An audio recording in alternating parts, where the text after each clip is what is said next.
حدیث قدسی ہے۔ حدیث قدسی سے مراد یہ ہے کہ اللہ رب العزت کا فرمان ہے، اور الفاظ ہمارے پیارے آقا صلی اللہ علیہ وسلم کے ہیں۔ فرمایا کیا ارشاد فرمایا؟ فرمایا یا ابن آدم انی لک محب۔ کیا فرمایا؟ یا ابن آدم انی لک محب، اے ابن آدم میں تجھ سے محبت کرتا ہوں۔ ایک مرتبہ دہرائیے، ضرور ملے گا۔ کیا فرمایا؟ اے ابن آدم میں تجھ سے محبت کرتا ہوں۔ یہ کون فرما رہا ہے؟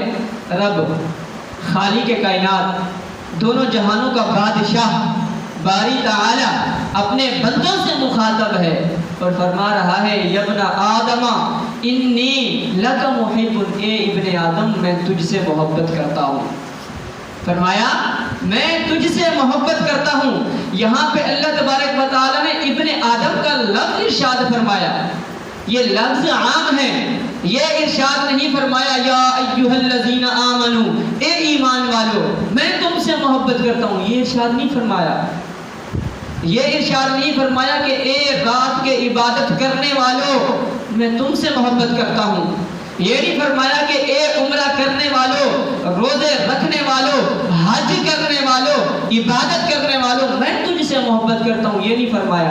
یہاں پہ لفظ عام ہے، فرمایا یا ابن آدم انی لک محب، اے ابن آدم میں تجھ سے محبت کرتا ہوں۔ میں آج تو کروڑوں لوگ ہیں جو مسلمان ہی نہیں ہیں، کروڑوں اربوں لوگ ایسے ہیں جو کہتے ہیں کہ عزیر علیہ السلام اللہ کے بیٹے ہیں، نعوذ باللہ۔ کیا فرمایا؟ عزیر علیہ السلام اللہ کے بیٹے ہیں، اور کروڑوں لوگ ایسے ہیں جو کہتے ہیں کہ عیسیٰ علیہ السلام اللہ کے بیٹے ہیں، اور کروڑوں لوگ ایسے ہیں جو اللہ کو ہی سر سے نہیں مانتے، وہ کہتے ہیں کہ کوئی مالک نہیں ہے، کوئی خالق نہیں ہے، یہ جہاں خود ہی چل رہا ہے۔ اور کروڑوں ایمان والے لوگ ایسے ہیں کہ جنہوں نے اپنے ضمیروں کو بیچ دیا ہے، اپنے ضمیروں کو فروخت کر دیا ہے۔ کروڑوں لوگ ایسے ہیں جنہوں نے اپنے ایمان کو فروخت کر دیا ہے، جنہوں نے اپنے علم کو فروخت کر دیا ہے۔ اس کے باوجود اللہ تبارک و تعالی تمام انسانیت سے، گناہ گاروں سے بھی اور زانیوں سے بھی، شراب پینے والوں سے بھی اور بے پردہ عورتوں سے بھی، سب سے کہہ رہا ہے یا ابن آدم انی لک محب، اے ابن آدم میں تجھ سے محبت کرتا ہوں۔ یہاں سے کسی کو الگ نہیں کیا، یہ نہیں کہا کہ میں گناہ گاروں سے محبت نہیں کرتا، یہ نہیں کہا کہ میں شرابیوں سے محبت نہیں کرتا، یہ نہیں کہا کہ میں زانیوں سے محبت نہیں کرتا، یہ نہیں کہا کہ میں ڈاکوؤں سے محبت نہیں کرتا، بلکہ تمام انسانیت کو شامل کر کے کہا کہ یا ابن آدم انی لک محب، اے ابن آدم، اے اولاد آدم میں تم سے محبت کرتا ہوں۔ یاد رکھیے اللہ تبارک و تعالی نے ملائکہ کو بنایا، اور حدیث مبارک کے اندر آتا ہے رسول اللہ صلی اللہ علیہ وسلم نے ارشاد فرمایا کہ خدا کی قسم آسمان کے اندر، ساتوں آسمانوں کے اندر کوئی ایسی جگہ خالی نہیں، کوئی ایسی جگہ 4 انگلیوں کے برابر بھی خالی نہیں جہاں پہ ملائکہ نے اللہ کو سجدہ نہ کیا ہو۔ ساتوں آسمانوں میں کوئی جگہ خالی نہیں کہ جہاں پہ ملائکہ نے اللہ کو سجدہ نہ کیا ہو۔ زمین و آسمان کے اندر کوئی ایسی جگہ خالی نہیں جہاں پہ فرشتوں نے اللہ کو سجدہ نہ کیا ہو، لیکن فرمایا کہ میں اے ابن آدم میں تجھ سے محبت کرتا ہوں۔ عبادت تو ملائکہ کرتے ہیں، معصوم وہ ہیں، ہر وقت اللہ کی عبادت میں فرشتے مصروف ہیں۔ یہ نہیں فرمایا کہ جبرائیل میں تجھ سے محبت کرتا ہوں، حالانکہ وہ معصوم ہیں، ہر وقت اللہ کی عبادت کرتے ہیں۔ اور یہ نہیں فرمایا کہ میکائیل میں تجھ سے محبت کرتا ہوں۔ اللہ تبارک و تعالی نیکوکاروں کو نہیں کہہ رہا، متقی پرہیزگاروں کو نہیں کہہ رہا کہ میں تجھ سے محبت کرتا ہوں، بلکہ اللہ تبارک و تعالی گناہگاروں کو کہہ رہا ہے کہ میں تجھ سے محبت کر رہا ہوں۔ اس کے باوجود ہم اپنے رب کو بھلا بیٹھے ہیں، مالک کی دہلیز پہ نہیں آتے۔ سامعین محترم، ہمیں چاہیے کہ ہم اللہ سے محبت کریں۔ جب اللہ محبت ہم سے کرتا ہے تو پھر ہم اللہ سے محبت کیوں نہ کریں؟ جب اللہ حدیث قدسی کے اندر ابن آدم سے مخاطب ہے اور کہہ رہا ہے کہ اے ابن آدم میں تجھ سے محبت کرتا ہوں، اللہ کی ڈیمانڈ کیا ہے؟ اے اللہ تو محبت ہم سے کرتا ہے، اس کے بدلے میں ہمیں کیا کرنا ہے؟ اللہ رب العزت اس کے بدلے میں ہم سے کیا چاہتا ہے؟ کہ اللہ رب العزت یہ چاہتا ہے کہ ہم اللہ کے لیے عبادت کریں، اللہ کے لیے نماز پڑھیں، اللہ کو ہماری عبادات کی ضرورت نہیں، ذکر و اذکار کی ضرورت نہیں، ہمارے حج عمرہ روزے زکوٰۃ خیرات کسی چیز کی بھی ضرورت نہیں۔ فرمایا یا ابن آدم انی لک محب، اے ابن آدم میں تجھ سے محبت کرتا ہوں، تو اس کے بدلے میں باری تعالیٰ تجھے کیا چاہیے؟ فرمایا فبحقی علیک کل محبہ، تجھے میرے حق کی قسم تو بھی مجھ سے محبت کر۔ باری تعالیٰ بندوں سے کہہ رہا ہے کہ تجھے میرے حق کی قسم اے لوگوں تم بھی مجھ سے محبت کرو، میں رب ہو کے تو تم سے محبت کر رہا ہوں، تمہیں رزق دے رہا ہوں، تمہیں عزت دے رہا ہوں، میرے احسانات تم پہ اتنے سارے ہیں، اس کے باوجود بھی اللہ تبارک و تعالیٰ کی جو ڈیمانڈ ہے وہ یہ ہے کہ اے لوگوں تم بھی مجھ سے محبت کرو۔ تو ہم اپنے رب سے کیوں محبت نہیں کرتے؟ جب رب ہم سے محبت کرتا ہے تو ہم اپنے رب سے کیوں محبت نہیں کرتے؟ سامعین محترم، ہمیں چاہیے کہ ہم اپنی دعاؤں کے اندر، اپنی عبادت کے اندر اپنے رب کی محبت کو تلاش کریں، اپنے رب کی محبت کو تلاش کریں۔ آئیے اللہ کے مہربان ہونے پر ہم ایک اور حدیث قدسی جو ہے نا آپ کو سناتے ہیں انشاءاللہ العزیز۔ جب آپ یہ حدیث سنیں گے تو آپ کے قلوب کے اندر، آپ کے جگر کے اندر، آپ کے سینوں کے اندر ٹھنڈک پڑ جائے گی۔ سامعین محترم، آئیے حدیث سنتے ہیں۔ حدیث کے اندر کیا ہے؟ آپ صلی اللہ علیہ وسلم سے روایت ہے، آپ صلی اللہ علیہ وسلم نے ارشاد فرمایا، اور یہ روایت حضرت ابوبکر صدیق رضی اللہ تعالیٰ عنہ سے روایت ہے۔ حضرت ابوبکر صدیق رضی اللہ تعالیٰ عنہ عرض کرتے ہیں، فرماتے ہیں کہ میں نے خدا کی قسم یہ بات مصطفیٰ صلی اللہ علیہ وسلم سے سنی۔ آپ صلی اللہ علیہ وسلم نے ارشاد فرمایا، مجھے اللہ رب العزت کی شان کی قسم، مجھے اللہ رب العزت کی قسم، میں نے یہ بات جبرائیل امین سے سنی۔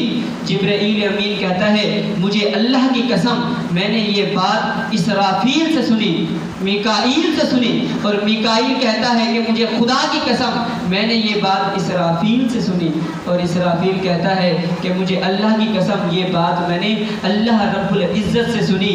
اللہ رب العزت نے ملائکہ کو گواہ بنا کے ارشاد فرمایا۔ کیا ارشاد فرمایا؟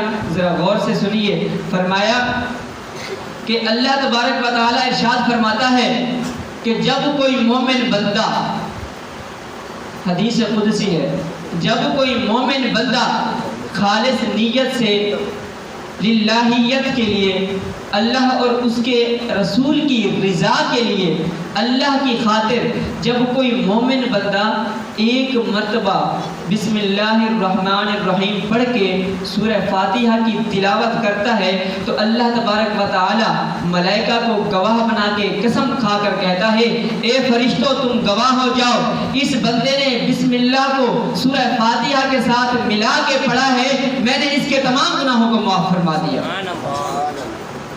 یہاں پہ جبرائیل کو، میکائیل کو، اسرافیل کو، تمام ملائکہ کو اللہ تبارک و تعالیٰ گواہ بنا کر، صرف گواہ ہی نہیں، ساتھ میں اللہ تبارک و تعالیٰ نے قسم کھا کے اس بات پہ مہر لگا دی کہ جب بھی کوئی بندہ اللہ اور اس کے رسول کے لیے، جب بھی کوئی بندہ جو ہے نا سورہ فاتحہ کے ساتھ بسم اللہ ملا کے پڑھے گا، میں رب ہو کے اس کے تمام گناہوں کو معاف فرما دوں گا، میں رب ہو کے اس کے تمام گناہوں کو معاف فرما دوں گا۔ تو یہ کتنا رب ہے، ہمارا کتنا بڑا مہربان رب ہے کہ اپنے بندے سے اتنی محبت کرتا ہے، اتنی الفت رکھتا ہے۔ آئیے آپ کو ایک اور حدیث سناتا ہوں۔ حضرت ام دردہ رضی اللہ تعالی عنہ سے روایت ہے، آپ فرماتی ہیں کہ آپ صلی اللہ علیہ وسلم نے ارشاد فرمایا۔ کیا ارشاد فرمایا؟ فرماتی ہیں قال سمعت، میں نے حضرت ابو ہریرہ سے سنا۔ کیا سنا ابو ہریرہ سے؟ ابو ہریرہ رضی اللہ تعالیٰ عنہ فرماتے ہیں کہ میں نے رسول اللہ صلی اللہ علیہ وسلم سے ارشاد فرماتے ہوئے یہ بات کو سنا کہ آپ صلی اللہ علیہ وسلم نے ارشاد فرمایا کہ اللہ رب العزت فرماتا ہے۔ کون فرماتا ہے؟ اللہ رب العزت فرماتا ہے، فرمایا یقول انا مع عبدی، میں رب ہو کے اپنے بندے کے قریب ہوتا ہوں، اپنے بندے کے پاس ہوتا ہوں۔ کیا فرمایا؟ انا مع عبدی، میں رب ہو کر، میں خود خدا ہو کر اپنے بندے کے پاس ہوتا ہوں۔ کس وقت پاس ہوتا ہوں؟ آگے اس بات کی وضاحت فرمایا اذا هو ذکرنی، جب کوئی بندہ میرا ذکر کرتا ہے، مجھے یاد کرتا ہے، وتحرکت بی شفتاہ، وہ اپنے ہونٹوں کو حرکت دیتا ہے، اپنے ہونٹوں سے اپنے لبوں کو ہلا کے میرا ذکر کرتا ہے، مجھے یاد کرتا ہے، میں اس وقت اپنے بندے کے پاس ہوتا ہوں۔ یہاں پہ کوئی بندہ کہہ سکتا ہے کہ یہاں سے اس الفاظ سے اللہ تبارک و تعالیٰ نے گناہگاروں کو ہٹا لیا اور یہ بات صرف نیک لوگوں کو کہی؟ کوئی بندہ کہہ سکتا ہے؟ کوئی نہیں کہہ سکتا۔ یہاں پہ لفظ آئے انا مع عبدی، یہ عام و خاص ہر بندے کے لیے، چاہے وہ جتنا بڑا سے بڑا گناہگار ہو، کہ اس کے گناہ اتنے زیادہ ہوں کہ سمندر کی جھاگ سے زیادہ، کہ اس کے گناہ اتنے ہوں کہ اس کے گناہوں سے آسمان بھر جائے، اس کے گناہ اتنے ہوں کہ اس کے گناہوں سے زمین بھر جائے، اس کے گناہ اتنے ہوں کہ ریت کے ذرات سے زیادہ ہوں، اس کے گناہ اتنے ہوں کہ وہ آسمان کی بارش کے قطروں سے زیادہ ہوں، جتنا بھی بڑا گناہگار کیوں نہ ہو، جب وہ اپنے رب کا ذکر کرے گا، اپنے ہونٹوں کو حرکت دے گا، اللہ فرماتا ہے کہ میں اس وقت اپنے بندے کے پاس ہوتا ہوں۔ سبحان اللہ، سبحان اللہ۔ رب تو اپنے بندوں سے اتنی محبت کرتا ہے، اپنے بندوں سے اتنی الفت رکھتا ہے، اس کو کسی چیز کی ضرورت نہیں ہے۔ سبح للہ ما فی السماوات و ما فی الارض، کہ زمین و آسمان اس کے لیے تسبیح کرتے ہیں۔ لہو ملک السماوات والارض، کہ زمین اور آسمان اس کے لیے ہے۔ یحیی و یمیت، زندہ کرنے والا وہی ہے، مارنے والا وہی ہے۔ هو الاول والآخر والظاہر والباطن، اول بھی وہی ہے، آخر بھی وہی ہے، ظاہر بھی وہی ہے، باطن بھی وہی ہے۔ قل هو اللہ احد اللہ الصمد لم یلد ولم یولد ولم یکن له کفوا احد۔ آگے فرمایا اللہ لا الہ الا هو الحی القیوم، وہ رب ہو کے اپنے بندوں کو یاد کر رہا ہے۔ سبحان اللہ۔ وہ کہتا ہے، اس کی ڈیمانڈ کیا ہے کہ صرف میری دہلیز پہ آ جاؤ، میری دہلیز پہ آ جاؤ اور میری بارگاہ میں گڑ گڑاؤ۔ جب تم گڑ گڑا لو گے، توبہ کر لو گے، اور جب تمہاری آنکھوں سے آنسو ایک قطرہ نکلے گا، ایک قطرے سے بھی کم قطرہ نکلے، نصف قطرہ نکلے، کہ اس قطرے سے آپ کی پلکیں بھی نہ بھیگیں، اس سے آپ کی پلکیں بھی نہ بھیگیں، صرف آپ نے اتنا اگر آنسو گرا دیا، آپ نے اللہ کی بارگاہ میں توبہ کر لی، تو آپ اللہ کے محبوب بن جائیں گے۔ سبحان اللہ۔ آپ اللہ کے محبوب بن جائیں گے جب آپ اللہ کی بارگاہ میں توبہ کر لیں گے۔ وہ آنسو جو آپ کی پلکوں پہ گرا، اور وہ پلک والی جگہ، وہ بال والی جگہ جو گری ہوئی، بروز قیامت آپ کے لیے شفاعت کا ذریعہ بنے گی، اور کہے گی کہ باری تعالیٰ فلاں وقت فلاں جگہ پہ اس بندے نے تیری بارگاہ میں توبہ کی تھی مولا کریم، اور میری یہ پلک، یہ میری جگہ آنسو سے تر ہو گئی تھی، میں گواہی دیتی ہوں مولا اس کو معاف فرما دے۔ اللہ معاف فرما دے۔ سبحان اللہ۔ رب ہو کے اتنا بندے سے محبت، اور بندہ کہاں پہ کھڑا ہوا ہے؟ یا ایھا الانسان ما غرک بربک الکریم، اے انسان تجھے کس چیز نے فریب دیا ہے، تجھے کس چیز نے دھوکہ دیا ہے کہ تو اپنے رب کو بھلا بیٹھا ہے؟ الذی خلقک فسواک فعدلک، جس نے تجھے پیدا کیا، تجھے ایک نطفے سے پیدا کیا، تجھے ماں کے پیٹ کے اندر غذا دی، تیرے کو پیدا ہونے سے پہلے بھی اس نے تیرے منہ کے اندر رزق رکھا، تجھے ماں کے پیٹ کے اندر پالا، پھر تجھے دنیا میں آیا، تجھے اس نے رزق دیا، پھر تو مر جائے گا، پھر تجھے اٹھائے گا، تجھے پیارے حبیب صلی اللہ علیہ وسلم کی شفاعت میں نصیب فرمائے گا، شفاعت کے ذریعے سے تجھے جنت میں داخل فرمائے گا۔ اس کے باوجود ہم اپنے رب کو بھول بیٹھے ہیں۔